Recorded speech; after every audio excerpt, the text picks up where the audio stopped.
know I'm sturdy like a Millie Rocket. Skin clear, still look young, Andy Miller knockers. Money in my pocket, don't call me a money pocket. Engine get to rocket, it sound like a thunder rocket. Yeah, I still love my baby even when it's toxic. Crazy like she Britney, but no, she don't shade the knock it. Russell Wilson way I get low and stay in the pocket.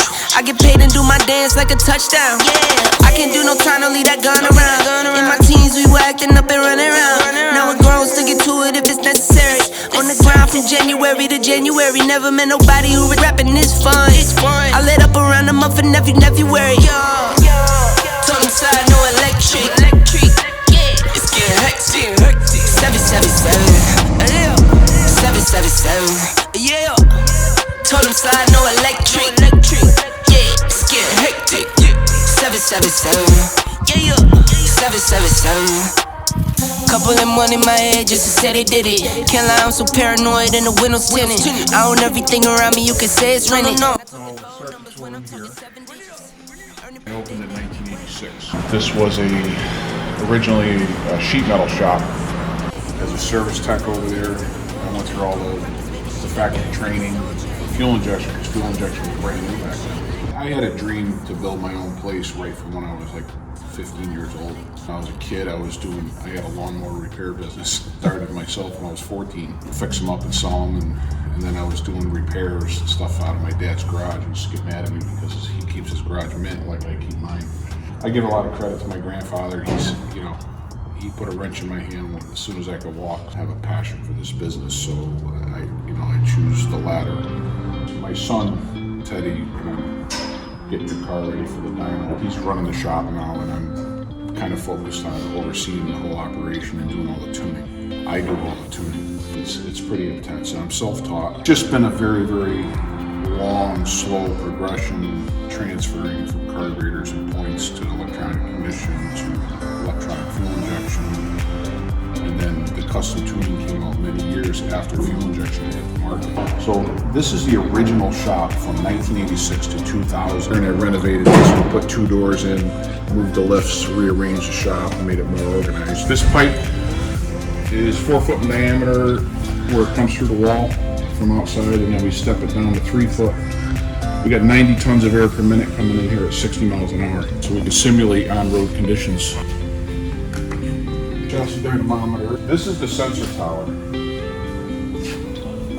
and I lost count. I think it's 42 or 43 sensors in this tower. You have all your pressure sensors, all your temperature sensors, all your voltage sensors and opticals, and on this side there's a bunch wideband inputs.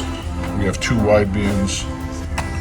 So this sensor tower monitors all these sensors, takes samples of them 100 times a second. It's a lot of data really quickly, and this is old technology too. I bought this in 2002. It's due to be updated. We're having trouble getting computers that will run this alongside this, because that's a computer and this is a computer. They have to work together. There is some conflict going on right now because I'm having a little bit of trouble with the load cell. I got it working good right now, but I've had a couple of issues where the load cell was surging. Okay. Like you put a load on the car and you're giving it throttle and it's going because it's loading and unloading. It's real smooth. Like I said, I got it working. So our customer base drives the equipment that we use. I haven't used this unit probably 10 years. This is an OBD2 data logger that SCT developed back in 2003. Data logging is kind of no different than when you go to the hospital and they have a couple of heart monitors and your blood pressure and your oxygen content and everything else. So it's kind of the same thing, but we're doing it with cars. The computer is monitoring all the sensors. It's monitoring barometric pressure, engine RPM, water temperature, air temperature. There are literally hundreds and hundreds of things that the computer's doing 1,000 times a second. I don't know what the actual exact data rate is because it varies based on the sensor. Some sensors might only be 100 times a second, and some sensors might be 1,000 times a second, and some items might be 10,000 times a second. So the data rate is really dependent on how important that data is. So they're set up in the level of importance. But what we're doing is we're plugging into the OBD2 port. There is a data stream there that we can collect, And aftermarket software companies have given us the ability to collect that data and put it in a English format. I'm not saying one language or another, but instead of computer language, it's in human language. And we have to collect that data alongside of what the dyno can measure. Because the dyno can measure torque and horsepower, and with the equipment in that tower I showed you, we can connect all kinds of sensors. We can put 8 exhaust gas temperature sensors in if we were going to weld bungs in all the header tubes. We use the wideband has kind of taken over for the EGTs. EGTs were extremely popular, widely used long before wideband O2 sensors became available. When a wideband O2 sensors became available, a lot of people kind of slowly got away from the EGTs. In real high-tech racing, we use the EGTs because it's very valuable data.